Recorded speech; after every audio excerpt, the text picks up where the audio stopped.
Ito ang Brennan Monorail, isang tren mula sa unang bahagi ng 1900s na tila lumalabag sa mga batas ng physics. Hindi lang nito pinapanatiling ganap na balanse ang sarili sa isang riles, ngunit misteryosong tumatagilid din ito sa mga sulok ng walang kahirap-hirap. Isa itong tunay na imbensyon at inihayag ito sa publiko noong 1910 ng imbentor nitong si Louis Brennan. Ang ideya ay ang paggamit ng isang riles sa halip na dalawa ay magpapabilis ng tren at magiging mas mura ang pagpapatayo ng riles. Ang kanyang tren ay maaaring lumiko ng mabilis nang hindi tumitilapon palabas ng riles at kalahati lang ng materyal ang kailangan para sa kanyang riles. Hindi katulad ng mga monorail na pamilyar sa atin ngayon na may makapal na riles na itinayong nakaangat sa lupa, ang monorail ni Brennan ay maaaring tumakbo sa mga kasalukuyang riles. Bagamat medyo hindi maganda ang itsura nito, ay napaka-stable naman ang pagkakadesenyo nito. Sa gitna ng tren ay isang gyroscope na maaaring itama ang pagtabingi ng tren bago pa man mapansin ng mga pasahero. Ito ay isang kamangha-manghang engineering, lalo na noong 1910. Ngunit paano ito aktual na gumagana? Gumawa ng kopya ang mga eksperto at pinag-aralan nila ang mga orihinal na disenyo nito para ipakita sa atin kung gaano kahusay ang disenyong ito. Ngunit para maunawaan ng eksakto kung ano ang nangyayari dito, kailangan muna nating malaman ng kaunti ang tungkol sa mga gyroscope. Ang pangunahing prinsipyo ay kung mabilis mong paikutin ang isang disk, susubukan ng angular momentum nito na panatilihin itong perfectly stable. Kung susubukan mong ipaling ito sa direksyong ito, magsisimula itong umikot sa vertical axis nito at ito ay tinatawag na precession. Ngunit kung sa halip na ikiling ito, ay uunahan na tayo nito sa pagkiling, aktwal nitong ibabaling ang gulong sa opposite na direksyon. Ito ay dahil palaging hahanapin ng gyro ang daan pabalik sa equilibrium. Napagtanto ni Brennan ang susi para mapanatiling balanse ang kanyang tren. Kaya nag-eksperimento siya sa pamamagitan ng paglalagay ng maliit na flywheel sa isang modelong tren at ikinabit ito sa isang dekuryenteng motor. Sa simula ay gumana ito at sa tuwing magsisimulang bumagsak ang tren, ang disk ay mauuna at pinapanatiling nakatayo ang tren. Ang problema, kapag ang tren ay lumiko, ang gyro ay hindi umiikot kasama nito dahil sinusubukan nitong panatilihin ang posisyon nito. Mula sa point of view ng tren, ang gyro ay nauuna na dahilan upang ang tren ay tumagilid at mahulog sa track. Upang malutas ang problemang ito, naglagay si Brennan ng pangalawang gyro sa tren at pinaikot ito sa kabilang direksyon. Ito ay parehong konektado sa isang gear, at kapag ang isang gyro ay naunang pumaling sa isang direksyon, ang isa ay mauuna sa eksaktong kabaliktaran na direksyon. Kapag lumiko ang tren sa isang kanto, gusto ng parehong gyros na patuloy na nakaharap sa parehong paraan, ngunit imposible ito.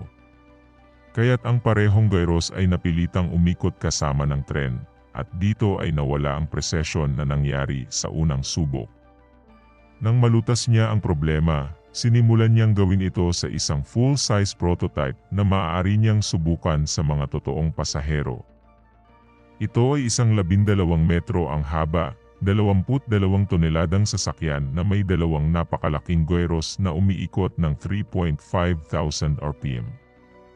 Ngunit ang pagpapalaki ng kanyang disenyo ay nagbunyag ng isang napakalaking problema. Ngayong mas mabigat na ito, ang mga gyros ay hindi lamang lumalaban sa sarili nilang pag-ikot, kundi pati na rin sa puwersa ng gravity na sinusubukang hilahin pababa ang tren.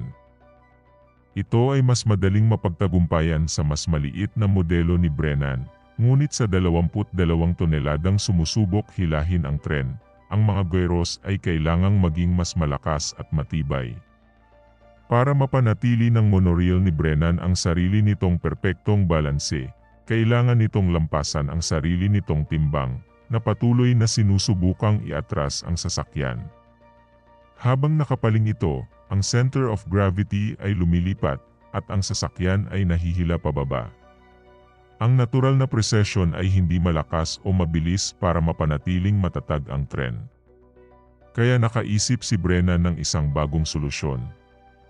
Napagtanto niya na ang susi sa lahat ng ito ay ang pagkontrol sa precession ng gyro.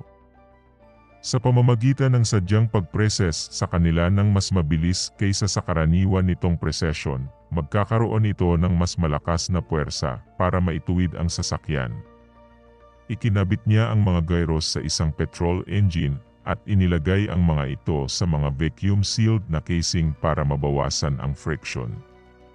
Kahit na maubos ang kuryente, patuloy na umiikot ang mga gyros ng hanggang 30 minuto bago mahulog ang tren. Inilagay niya ang mga gyros sa isang gimbal na nagpapahintulot sa buong sistema ng tren na umikot sa roll axis nito. Ang mga metal shaft ng bawat gyro ay inilitaw sa casing at inilagay sa pagitan ng dalawang guide plate na nakakabit sa chassis ng tren. Habang tumatagilid ang tren, ang metal shaft ay lalapat sa isa sa mga plate nito at ang friction ay magdudulot sa kanila na umikot na parang gulong sa lupa. Ito ay magiging dahilan upang ang mga gyros ay mag-preses ng mas mabilis kaysa sa nakaraang disenyo na nagtutulak sa buong tren pabalik sa equilibrium.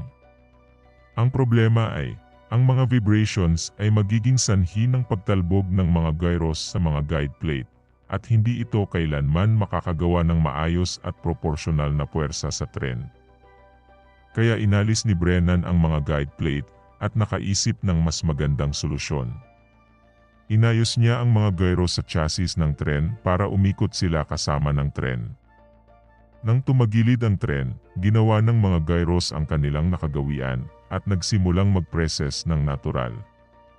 Sa kanang bahagi ng gyro, ang metal shaft nito ay direktang konektado sa isang mekanismo na kokontrol sa isang actuator rod. Ang rod na ito ay nakalink sa isang lever at dalawang balbula na kumokontrol sa daloy ng nakompress na hangin. Ang nakompress na hangin na ito ay sumusunod sa dalawang tubo na pumapasok sa magkabilang dulo ng malaking tubo na tumatakbo sa gitna ng gyroscope. Sa loob ng tubo na ito ay may gear rack na inilagay sa pagitan ng dalawang gyros at maaaring gumalaw pabalik-balik upang paikutin ang mga ito.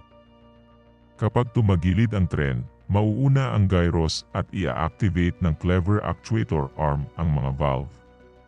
Sa pamamagitan ng pagsasara ng isa sa mga balbula, ang nakompress na hangin ay dadaloy sa isa sa mga tubo na papunta sa isang dulo ng tubo. Papataasin nito ang pressure, itutulak ang gear rack at pipilitin ang mga gyros na mauna sa kabilang direksyon hanggang sa bumalik ang tren sa equilibrium. Ang lahat ng ito ay mangyayari agad-agad at ang mga gyros ay magre-react bago pa mawala sa balanse ang tren. Ang susi dito ay ang nakakompress na hangin na kumilos bilang isang pneumatic system na nagbibigay daan sa mas maliit na puwersa na makagawa ng mas malaking puwersa. Ang puwersa ng nakompress na hangin ay naipapadala ng pantay-pantay sa pamamagitan ng hangin sa tubo. Kapag nakarating na ito sa mas malaking piston, ang parehong puwersa ay dadami sa isang mas malaking lugar, at sa gayon ang piston na ito ay gagalaw ng mas malakas kaysa sa mga gyros na inilagay dito. Nalutas ng henyong sistemang ito ang problema sa pagtaob ng tren, na nakalikha ng tren na laging sumusunod at nananatili sa kanyang level. Napakalakas ng kanyang tren, na kahit na tumayo lahat ng pasahero sa isang side nito, mananatiling balance pa rin ang tren. Ang kanyang prototype na tren ay isang malaking tagumpay na sa panahong iyon na talagang napakamakabago. Ngunit sa kasamaang palad, ang mga namumuhunan ay hindi nagtiwala sa disenyo. Ang mga tren na may dalawang riles ay tumatakbo na sa mga panahong iyon, at ang katotohanan na ang bawat carriage ng tren ay mangangailangan ng sarili nitong gyroscope ang dahilan para magtapos ang proyekto. Kahit ano paman, nakakatuwang matuklasan ang mga hindi kapanipaniwalang imbensyon na ito, at pahalagahan ang mga henyo sa likod ng kanilang paglikha.